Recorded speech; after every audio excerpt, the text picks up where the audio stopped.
అంటే ఒక్కటి ఆడపిల్లలకు చెప్పిరు, మీకు మాట ఇచ్చిరు, నెలకు 2500 ఇస్తామని చెప్పారు. పడ్డాయా వాళ్ళకన్నా? ఇక మళ్ళా ముఖ్యమంత్రి గారు కొత్త సౌండ్ పెట్టిండి మధ్యన. కేసీఆర్ ఉన్నప్పుడేమో మంచిగా పెన్షన్లు, రైతు బంధు, కళ్యాణ లక్ష్మి టింగు టింగు అని పడుతుండే అకౌంట్లో. ఇక ముఖ్యమంత్రి గారు టింగు టింగ్ అంటే కేసీఆర్ గుర్తొస్తుందని చెప్పి టకీ టకీ అంటాడు. టకీ టకీ అట పడుతున్నాయి. ఆ టకీ టకీ మన పైసలు అందరికీ వచ్చినాక 21 నెలలు, 21 నెలలు 22 నెలలు పడ్డది. ఇప్పుడు రైతు బంధు ఎగ్గొట్టిండు 2 సార్లు. ముసలోళ్ళకి పెన్షన్లు ఇస్తా అన్నాడు. కేసీఆర్ 2000 ఇస్తే నేను 4000 ఇస్తా అన్నాడు. కేసీఆర్ ఇంట్లో ముసలోనికి ఇస్తుండు లేదా ముసలమ్మకి ఇస్తుండు, నేను ఇద్దరికి ఇస్తా అన్నాడు. కోడల సంగతికి అలాగే చెప్పిండు. మళ్ళీ అయితే నేను మొన్న సూర్యాపేటకు పోయినా, నల్గొండ, నా పూర్వ నల్గొండ జిల్లా, ఇప్పుడు సూర్యాపేట జిల్లా. మా జగదీష్ రెడ్డి అన్న ఒక మీటింగ్ పెడితే అడిగి పోయింటి. మధ్యలో వాళ్ళ ఇంట్లో కొద్దిసేపు ఛాయ్ తాగుతుందుకంటే ఒక లీడర్ ఇంటికి పోయినా. పోయేవరకు ఆ లీడర్ ఇంట్లో వాళ్ళ పెద్ద మనిషి వాళ్ళ అమ్మ ఉన్నది. అన్న మా అమ్మ ఉన్నదని చెప్పి ఆయన తీసుకుపోయి లీడర్ సాబు పరిచయం చేసిండు. నమస్తే అమ్మ, బాగున్నారా అన్న. ఏం బాగున్నాం కొడుక, మొన్ననే నా కొడుకు పెళ్ళయింది, ఆ కోడలేమో తెత్తది అనుకున్నా, ఏం తెలియదు. నారాజు మాట్లాడబట్టే ఏం తెత్తది అనుకున్నావు నేనన్నా. పెళ్ళి అయ్యి ఇక వచ్చింది కదా, ఈ పెన్షను అదే ఇస్తా అన్నాడు కదా 2500 వస్తుందేమో అనుకున్నా, ఏం వస్తలేదు, కోడలు వచ్చినాక అంతా బేకారు ఉన్నదని ఆమె అన్నది.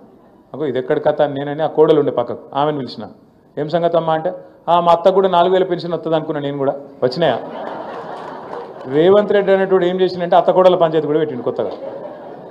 గిద్ద గలీజు ఉన్నది పరిస్థితి. అలా రాష్ట్రంలో అత్త కోడల కొత్త పంచాయతీ. మనం ఎన్నో డబ్బా కొట్టుకోలేదు. 200 పెన్షన్, మనం కాంగ్రెస్ 200 పెన్షన్ ఇస్తే మనం 2000 చేసినాం, 10 రెట్లు పెంచినాం. కానీ ఎన్నడూ వీళ్ళ లెక్క డబ్బా కొట్టుకోలే. వీళ్ళంతా అది కూడా వస్తలేదు చక్కగా. ముసలోళ్ళకి కూడా 2 నెలలు పెన్షన్లే కొట్టిండు. గాల దగ్గర తీసుకుంటారా అమ్మ ఎవడన్నా? నాకు అర్థం కాదు. ముసలోళ్ళ పెన్షన్లు గుంజుకున్నాడు, రైతుల రైతు బంధు కొట్టుడు, ఆడోళ్ళను గోసబెట్టుడు, ఇండ్లు గులగొట్టుడు. ఇందిరమ్మ రాజ్యం అన్నారు. ఇందిరమ్మ రాజ్యం అంటే ఇల్లు గులగొట్టుడా? బస్తీల మీద పడి భయపెట్టుడా? సర్దార్ పిల్లగాన్ని మన పార్టీలో పనిచేస్తుండని చెప్పి ఆయన ఇల్లు గులగొడతారు పోయి. అక్కడికి ఆయన ఏం చేసిండు? పోయి ఆయన ఆత్మహత్య చేసుకున్నాడు. ఇవాళ ఇద్దరు చిన్నపిల్లల్ని ఇడిచిపెట్టి ఆత్మహత్య చేసుకున్నాడు హైబత్లో. అదొక్కటే కాదు, కుకట్పల్లిలో, మీ పక్కకే కుకట్పల్లిలో బుచ్చమ్మ అని ఒక ఆమె ఉంటుంది. ఆమె ఇంటి మీద పోయి పెద్ద స్టిక్కర్ వేసిండ్రట, నీ ఇల్లు కొడతామని, హైడ్రా అని చెప్పి. ఆమె పాపం బిడ్డ దగ్గరికి పోయి బిడ్డ ఇంట్లో ఉరి పోసుకున్నది. మేము పోయినాం, బుచ్చమ్మ ఇంటికి పోయినాం. పోయి అడిగితే ఏమైందమ్మా అని బిడ్డని అడిగినాం. రాత్రంతా ఏడిసింది సారు, ఇల్లు కొడతారని స్టిక్కర్ వేసిండ్రు, రూపాయి కూడబెట్టి కట్టుకున్నాం ఇల్లు. అదే మేము అనామతి కూడా నిన్న మొన్న 100 దగ్గర కొనుక్కున్నది కాదు, అడ్డగోలు పైసలు సంపాదించింది కాదు. ఒక్కొక్క రూపాయి కూడేసి కట్టుకుంటే ఇవాళ దాన్ని వీడొచ్చి కూలగొడతా అంటే బాధ ఉండదా? ఆయన రాత్రంతా ఏడిసి ఇక తట్టుకోలేక ఉరి పోసుకొని చచ్చిపోయింది సార్ అని చెప్పింది. అంటే ఇటువంటి స్టోరీలు మీరు చూడండి. హైడ్రా పేరు మీద ఇవాళ నేను ఒకటే అడుగుతా ఉన్నా, మిమ్మల్ని ఆలోచించమని కోరుతున్నా. రహమత్ నగర్లో మీరిగిన రహమత్ నగర్లో పొరపాటున ఒక్క ఓటు కాంగ్రెస్కి వడనిస్తే ఆ ఓటు మీ ఇల్లు మీరు కూలగొట్టుకుంటందుకు వేసుకునే ఓటే అవుతుంది. ఒక్క ఓటు మీరు పొరపాటున వేసినా ఒక్కొక్క గరీబోని ఇల్లు కూలగొట్టేందుకు మీరు సంధించినట్టు అవుతుంది, వాళ్ళకి లైసెన్స్ ఇచ్చినట్టు అవుతుంది. మరి కావన్నా వద్దాం, మీరే ఆలోచన చేయండి. ఇది మీ సమస్యనో నా సమస్యనో కాదు, నగరంలో ఉండే అందరి సమస్య. మీరు చూస్తున్నారు, హైడ్రా అనేది పెద్దోళ్ళ ఇంటి మీదకి పోదు. రేవంత్ రెడ్డి అన్నగాడు ఇక్కడనే ఉంటాడు, తిరుపతి రెడ్డి అని, దుర్గం చెరువు పక్కకు నీళ్ళల్లో కట్టిండి ఇల్లు, FTLలో. ఆడికి మాత్రం పోదు హైడ్రా.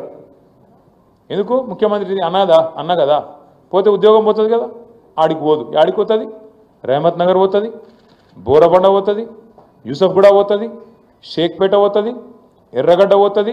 మీ దగ్గర ఉండే బస్తీలకు మాత్రం బరాబర్ వస్తుంది. కులగొడితే పేదవాన్ని అడిగేటోడేవాడు? గోపన్న లేడు కదా. గోపన్న ఉంటే బరాబర్ వచ్చి అడ్డం నిలబడుతుండే. గోపన్న లేడు కదా, ఇక అడిగేటోడు ఎవడున్నాడు?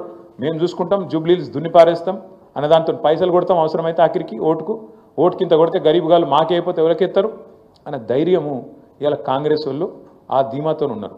నేను మీ అందరినీ మనస్ఫూర్తి కోరుతా ఉన్నాను, దయచేసి ఒక్కొక్క ఓటు కీలకం. పెద్దలు ఎల్ రమణ గారు, రవీంద్రరావు గారు ఇప్పటిదాకా చెప్తా ఉన్నారు.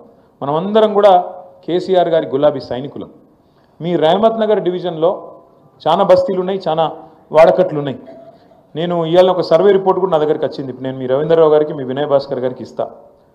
బ్రహ్మాశంకర్ నగర్ ఉన్నదాడా? ఒకసారి శైలావటూరి, బ్రహ్మాశంకర్ నగర్లో కూర్చోరు శైలావటూరికి అంతే, చాలామంది వచ్చారు.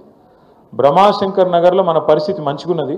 దగ్గర మనకి ఇక్కడ 20% లీడ్ ఉన్నది. దాన్ని చెడగొట్టుకోకుండా కాపాడుకోవాల్సిన బాధ్యత ఇది కొత్త సర్వే ఇవ్వాలని పొద్దున్నే వచ్చింది మన మీదే ఉన్నది हबीब फातिमा नगर उंदा उन्नरे ఎవరైనా हबीब फातिमा नगर में थोड़ा कांटों का मुकाबला चल रहा यहाँ पे बराबरी में है बात कोदिगा सेम टाइट नडुस्तुंदी थोड़ा आपको मेहनत करना पड़ता हबीब फातिमा नगर में ऑलमोस्ट टाइट चल रहा है यहाँ पे थोड़ा ज्यादा मेहनत करना पड़ता मेरी गुजारिश है आपसे कार्मिक नगर वालों उन्नारा कार्मिक नगर లో మనం 6% ముంగటున్నాం కానీ ఇంకా మెహనత్ చేయాలి 10% దాటాలి కార్మిక నగర్లో కూడా 6% ముంగటున్నాం 10% దాటాలంటే మనం కొద్దిగా తనలాడాలి కొద్దిగా మెహనత్ చేయాలి అట్లే రెహమత్ నగర్ స్లమ్ నుంచి ఉన్నారు రెహమత్ నగర్ స్లమ్లా మనం కొద్దిగా వెనకబడి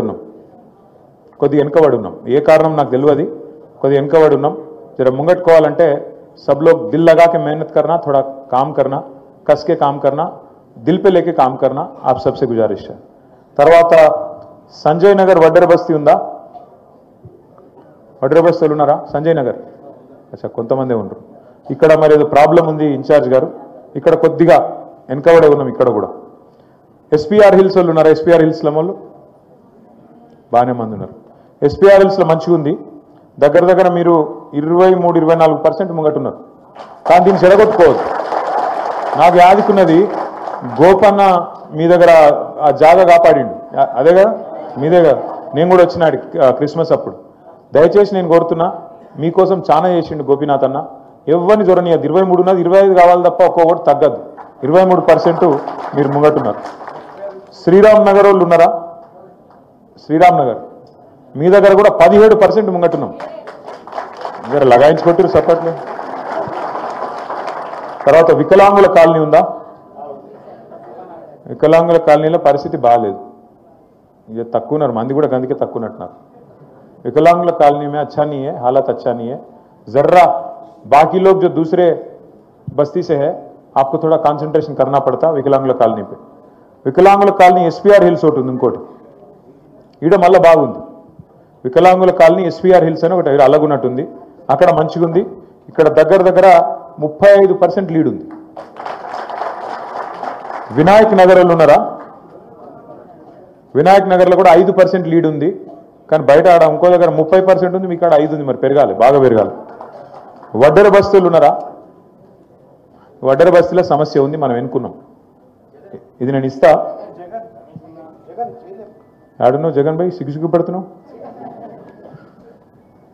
వడ్డెర బస్తీల సమస్య ఉంది ఇప్పుడు మీరు మీకే అందాజ వచ్చింటది ఇప్పుడు ఎక్కడికేంచి అయితే మన కార్యకర్తలు బాగున్నారో ఆడ మంచిగా జోరుగున్నాం ఇప్పుడు వడ్డెర బస్తీల జగన్ ఒక్కడే ఉన్నాడు ఇంకా వేరే వాళ్ళు వచ్చినట్లు లేరు ఆడున్నారు మరి లేపుతలేవేందే కూర్చో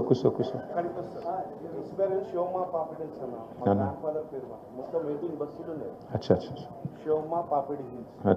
అదే అందులోనే వస్తుందా అచ్చా ఎస్పీఆర్ అంటే అదే అందుకే జోరు మీద ఉందంట నైస్ అయితే క్లియర్ కనబడుతుంది ఏంటంటే ఎక్కడికేంచి అయితే మీరు బాగా వచ్చిరో అక్కడ జోరుగుంది ఇప్పుడు నేనైతే నాకు తెలియదు కదా మీరు ఎక్కడికేంచి వచ్చిండ్రో నేను ఇప్పుడు మిమ్మల్ని అడిగే తెలుసుకుంటున్నా దీన్ని బట్టి మీకు అర్థమయ్యేది ఏంటి అంటే ఎక్కడ మన సైన్యం దండిగా ఉందో ఎక్కడ కొద్దిగా కష్టం అవుతుందో మంచిగా చేస్తుర్రో అక్కడనేమో రిజల్ట్ కనబడుతుంది ఎక్కడనైతే కొద్దిగా తక్కువ ఉన్నరో అక్కడ కొంత ఇబ్బంది ఉంది నేను ఇన్ఛార్జ్ గారు ఇద్దరు ఇన్ఛార్జ్లను కోరుతున్న వినయ్ భాస్కర్ గారిని రవీంద్రరావు గారిని దయచేసి నాగరాజ్ గారిని అదేవిధంగా విష్ణువర్ధన్ రెడ్డి గారిని సునీతమ్మను సోహెల్ భాయ్ని ఇక ఇంచ్ బై ఇంచ్ స్కాన్ చేయాలి మనం ఎక్స్రే ఇంచ్ బై ఇంచ్ అంటే ఏం చేసిరు మన వాళ్ళు ఇక మొత్తం మీ డివిజన్లో 75 బూతులు ఉన్నాయి 75 కదా 75 బూత్స్ ఉన్నాయి బూత్కి 1000 నుంచి 1200 ఓట్లు ఉన్నాయి ఏం చేసిరంటే మన వాళ్ళు ఆ 1000-1200 ఓట్లు పేర్లతో సహా లిస్టు రాసి వాటిని పంచిండ్రు ఎట్లా 100 ఓట్లకు ఒకరి చొప్పున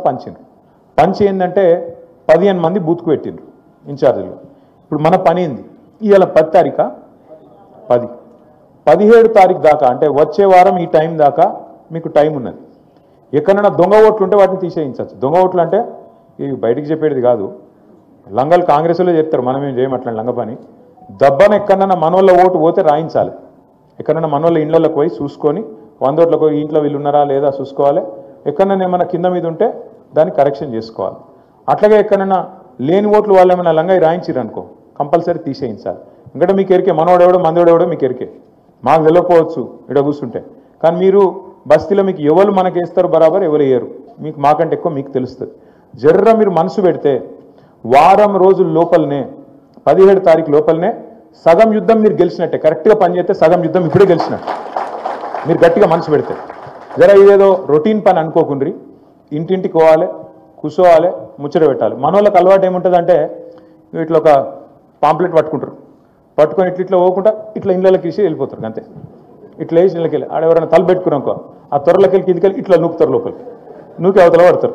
ఇక తర్వాత మళ్ళా మనం పట్టించుకోం. ఇక ఎక్కడైనా ముస్లిం ఇల్లు ఉందనుకో ఉర్దూ పాంప్లెట్ చూసుకొని ఉర్దూ పాంప్లెట్ నూకుతారు, అవతల పడతారు. గట్ల నడవది. ఇప్పుడు మనం ఏంటంటే మనం అధికారంలో లేము.